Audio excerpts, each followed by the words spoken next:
अस्सलामुअलैकुम स्टूडेंट्स। आज के लेक्चर में हम लोग थ्योरम 3 करेंगे। हमारा यूनिट 10 है डेमोंस्ट्रेटिव ज्योमेट्री। ठीक है, कल हम लोगों ने थ्योरम 1 किया था, आज हम थ्योरम 3 करेंगे।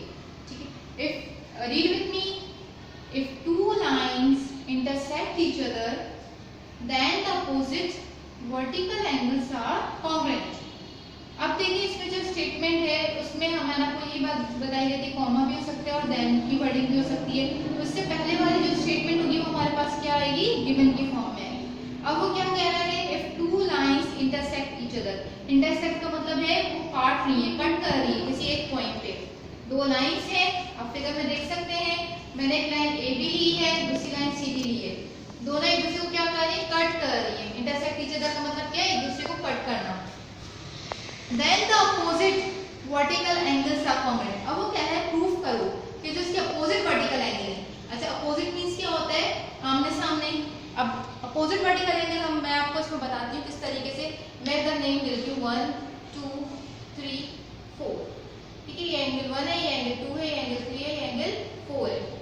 अब हमारे पास अपोजिट एंगल कौन कौन से हैं यहाँ पे, 1 और 3। वर्टिकल अपोजिट एंगल का मतलब क्या है, हमारे पास 1 और 3।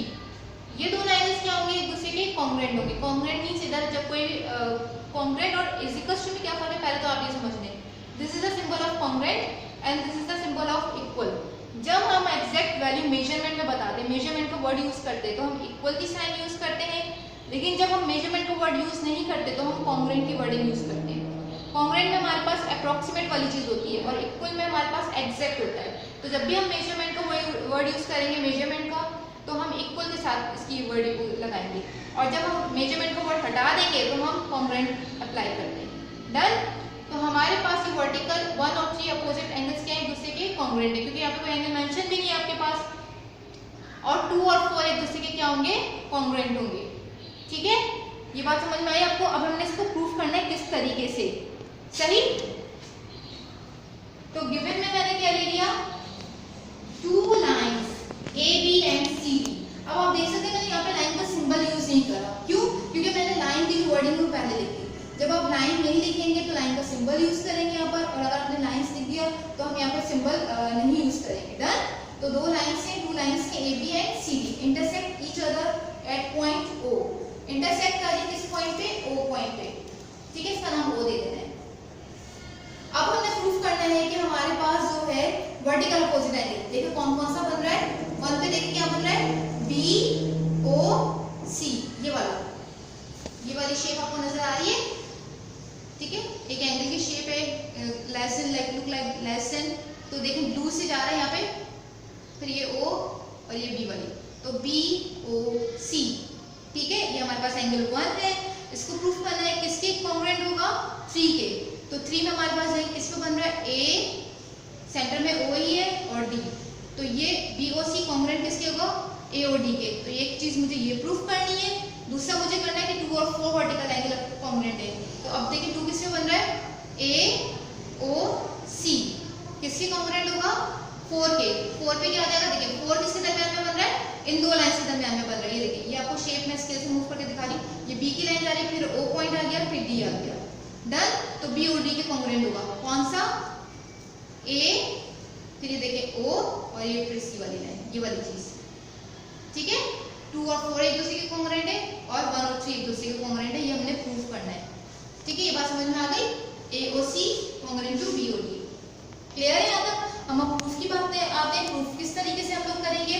आपको लास्ट टाइम जो मैंने थ्योरम करवाया था उसमें ये बात बताई थी कि हमारे पास स्ट्रेट लाइन पे 180 डिग्री का एंगल होता है। और उसमें क्या होता है कि एक लाइन स्टैंड थी, एक और अनदर स्ट्रेट लाइन पे। हमने ये थ्योरम कर पढ़ा था। तो हमने कहा था कि जब हम उसके एंगल्स को ऐड करेंगे तो 180 डिग्री के इक्वल होगा। ठीक है, तो अब इधर देखिए हमारे पास एक स्ट्रेट लाइन है ए बी। सेम देखिए, अगर मैं इसको हाइड करती हूँ, इस चीज को मैं अगर हाइड कर दूँ, ठीक है, तो हमारे पास एक ए बी स्ट्रेट लाइन है।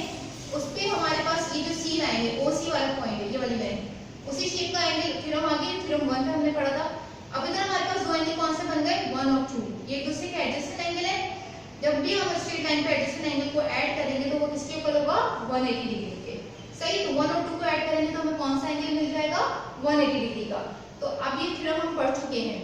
तो हमारे पास जो वाला एंगल है वो किस पे आ रहा है, BOC पे, और दूसरा एंगल हमारे पास जो 2 है वो किस पे आ रहा है, AOC पे। जब हम इन दोनों को ऐड करेंगे तो हमें स्ट्रेट लाइन पे कौन सा एंगल मिल जाएगा, 180 डिग्री का। It is clear. तो अब देखिए मैंने स्टेटमेंट में क्या लिखा हुआ है, ये देखें, AOC प्लस BOC। अब इधर देखें हम लोग, पहले मैंने इधर एंगल 2 को एंगल 2 लिख लिया था पहले, तो स्टेटमेंट में A देखिए OC, आप इसकी पोजीशन देखें AOC, ठीक है, एक एंगल 2 हो गया प्लस एंगल 1, एंगल 1 कैसा है, BOC। तो ये एक स्ट्रेट लाइन है हमारे पास AB पर, तो ये दोनों एंगल्स को ऐड करने पे हमें क्या मिल जाएगा, 180 degree. It is clear. Bye theorem 1 क्यों लिखा है, मैंने आपको अभी बता दिया कि हमने थ्योरम लास्ट टाइम पढ़ चुके हैं कि एक लाइन पे दूसरी लाइन स्टैंड कर रही है और हम दोनों के एंगल्स एडजस्टेड एंगल को ऐड करेंगे तो हमें रिजल्ट क्या मिलेगा, 180 डिग्री, इसलिए बाय थ्योरम 1 लिखा हुआ है। ठीक, इसी तरह हमारे पास 2 की बात कर रहे हैं, 2 पॉइंट हमारे पास क्या कह रहा है, अब पहले मैंने AB स्ट्रेट लाइन ली थी, ठीक है, AB स्ट्रेट लाइन थी तो ये लाइन स्टैंड कर रही थी। अब मैं ले रही हूं CD वाली लाइन, तो मैं इस लाइन को छुपा देती हूं, ठीक है, CD वाली लाइन मैंने ली, अब मेरे पास OI इस पे स्टैंड कर रही है, ये वाली लाइन, ठीक है, ये स्टैंड कर रही है। अब इसमें दोनों एडजस्टेड एंगल कौन कौन से, 2 और 3, इन दोनों को ऐड किया, देखिए स्ट्रेट लाइन मेरे पास कौन सी, CD, ये वाली, आपको मैंने बताया स्ट्रेट लाइन पे 180 डिग्री का एंगल बनता है। अब इस पे हमारे पास जो OC वाली लाइन है वो इसको ब्रेक कर रही है, क्या कर रही है, इसको स्टैंड इस पे, तो कौन सी हमारे पास इधर एंगल फॉर्म हुआ, एक 2 हो गया और एक 3 हो गया, सही, इन दोनों को ऐड करेंगे तो हमारे पास 180 डिग्री का मिल जाएगा टोटल एंगल, क्योंकि इधर 2 है इधर 3 है, ये स्ट्रेट लाइन को ऐड करेंगे इन दोनों को तो 180 डिग्री का टोटल एंगल मिल जाएगा। अब 2 देखिए हमारे पास क्या बन रहा है, AOC, और हमारे पास दूसरा एंगल कौन सा है, AOD, इन दोनों को ऐड करेंगे तो हमारे पास क्या हो जाएगा, 180 डिग्री का एंगल मिल जाएगा। आप इधर देखो स्टेटमेंट में मैंने नंबर्स आपको सिर्फ समझाने के लिए बताया है, ठीक है, एंगल को मेंशन जो नंबर से किया। अब इधर देखिए क्या लिखा है, AOD प्लस AOC, यही बात है। 3 पे देखिए AOD बन रहा है और 2 पे क्या बन रहा है, AOC, इन दोनों को ऐड करेंगे तो हमारे पास क्या रिजल्ट मिल जाएगा, 180 डिग्री का, सही। जब मैंने AB लिया था तो मैंने 1 और 2 ऐड किया था, अब लाइन CD ली है तो 2 और 3 ऐड किया, तो दोनों का रिजल्ट क्या मिल गया मुझे, 180 डिग्री। यही थ्योरम हमने बात की थी हमने। नाउ अब थर्ड पॉइंट, देयरफॉर हमारे पास अब क्या कह रहा है कि अब देखें थोड़ा सा, अब इधर मैं आपको एग्जांपल दे रही हूँ, आप इधर समझ लें कि एग्जांपल के तौर पे अगर मैं कहती हूँ A की वैल्यू 2 है और B की वैल्यू भी 2 है, दोनों की वैल्यू सेम है, तो मैं कह सकती हूँ A और B बराबर है, ये बात समझ में आ रही है। इसी तरह अगर मैं बोल दूं A की वैल्यू C है और B की वैल्यू भी C है, तो क्या मैं डायरेक्टली कह सकती हूँ A और C बराबर है, यस कह सकते हैं, क्योंकि दोनों की वैल्यू सेम है। तो हमारे पास जब A की वैल्यू C है, B की वैल्यू C है, तो हम डायरेक्टली कह सकते हैं A और B क्या है, बराबर है। ये कौन सी प्रॉपर्टी कहलाती है, ट्रांजिटिव प्रॉपर्टी, ठीक है, ट्रांजिटिव प्रॉपर्टी कहलाती है कि A की वैल्यू हमारे पास C है, B की वैल्यू, किसी दो वेरिएबल की वैल्यू एक सेम होती है तो हम डायरेक्टली कहते हैं दोनों वैल्यू क्या है, बराबर है। अब इधर देखिए आप लोग थ्योरम में, इसकी वैल्यू 180 डिग्री आई थी, इसकी वैल्यू भी 180 डिग्री आई थी, दोनों वैल्यू सेम है, तो इट मींस कि दोनों स्टेटमेंट क्या हो जाएंगे, एक दूसरे के बराबर हो जाएंगी, सही। ये बात क्लियर है, यहां तक बात समझ में आई। अच्छा, measurement AOC plus measurement BOC किसके बराबर हो जाएगा, is equals to measurement AOD plus measurement AOC। ये बात समझ में आ गई, कौन सी property, the transitive property of equation, ठीक, क्योंकि इन दोनों की वैल्यू 180 डिग्री थी, तो ये दोनों भी क्या हो जाएंगे, बराबर हो जाएंगे, ठीक है। नाउ अब 4 पॉइंट हम देखते हैं। अब 4 पॉइंट में हमने इसने क्या किया है, देखिए जब हम किसी क्वेश्चन को सॉल्व करते हैं, अब इधर देखिए हमारे पास क्या चीज सेम नजर आ रही है, AOC और AOC, ये प्लस का उधर जाकर मूव करेगा माइनस का, तो एक दूसरे से कैंसिल हो जाएगा, ठीक है। ये बात समझ में आ गई आपको, प्लस का AOC है, उधर जाकर क्या हो जाएगा, माइनस का AOC, तो दोनों कैंसिल हो जाएंगे। तो हम इसी कंडीशन में डायरेक्टली कैंसिल कर सकते हैं, हमें पता है कि दोनों साइड्स पे प्लस का है, यहाँ पे भी प्लस का है, तो डायरेक्टली कैंसिल हो सकते हैं, क्योंकि जब मैं इसको मूव कराऊंगी इधर जाकर माइनस का होगा, तब भी वो कैंसिल होगा, तो डायरेक्टली आप पेंसिल से मैंने सिर्फ आपको समझाने के लिए कर रही हूँ कि इसको हमने कैंसिल कर दिया, ठीक है। अब हमारे पास क्या चीज रिमेनिंग बच गई, BO। अच्छा पहले इसको देख लेते हैं, cancelling AOC from both side, ठीक है, वही सेम मैंने काम किया है, तो मेरे पास अब रिमेनिंग चीज क्या बच गई, BOC is equal to AOC। और मैंने आपको बताया था जब मैं मेजरमेंट की वर्डिंग यूज करके देखिए मैंने इज इक्वल टू यूज किया सब जगह। ये बात क्लियर है, हो रही है आपको, ठीक है, ये बात ज्यादा समझ में आ गई। नाउ क्या है और देखिए अब इधर से मेजरमेंट की वर्डिंग हटा दी मैंने, तो अब इधर क्या सिंबल आ गया कॉन्ग्रुएंट का। ठीक है, तो अब हम क्या करेंगे कि हमें पता है कि हमें ये प्रूफ करने को बोला था। देखिए पहला पार्ट कि BOC बराबर है AOD के। जब हमने ये सारा काम किया हमें रिजल्ट क्या मिला, BOC congruent to AOD, angle AOD। अब इधर देखें BOC जो एंगल 1 था जो मैंने मेंशन किया था, किसके बराबर आ गया, AOD के, 103 के। तो 103 एक दूसरे के कॉन्ग्रुएंट हो गए। ये बात मैंने पार्ट 1 में बोली थी।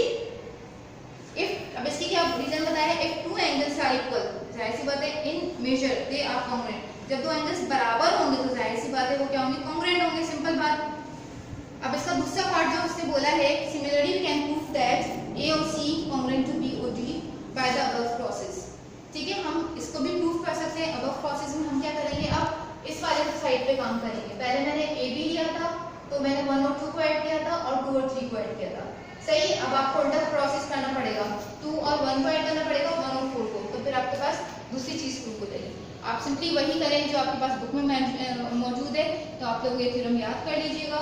ठीक है स्टूडेंट, इसका हेंस हम लाजमी लिखते हैं Q.E.D कॉट इरेक्ट डेमोन्स्ट्रेंडम। इसकी हमने कल एब्रिविएशन भी मैंने आपको बता दी थी।